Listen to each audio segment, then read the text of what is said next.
हे लोकांसमोर त्या ठिकाणी आल्या पाहिजे।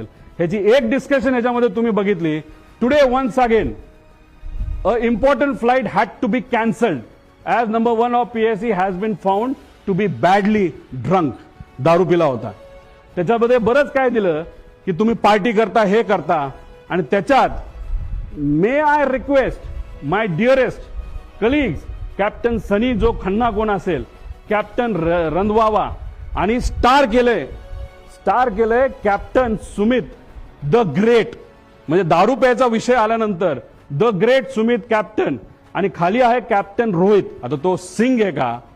सिंग म्हणजे कोण? तो डायरेक्टर आहे VSR कंपनीमध्ये, म्हणजे याचाच कॅप्टनचा मुलगा। आता तो खरंच तो असेल रिसर्च नंतरच कळेल, आणि डायरेक्टरच तिथं दारू पित असेल पायलट असून सुद्धा, तर मग हे फार डेंजरस आहे, कारण डायरेक्टरलाच या गोष्टीचं महत्व नसेल तर बाकीच्या पायलट काय करणार? नाही तर जर डायरेक्टरच आपल्याबरोबर दारू पित असेल तर काय आपल्याला फरक पडतोय? अशी मानसिकता या लोकांची होऊ शकते असं आम्हाला वाटतं। हे त्यांच्याच ग्रुपवरनं काढलेला हा मेसेज आहे 2 जानेवारीचा। VSR कॅप्टन VK सिंग म्हणजे मालक पुढं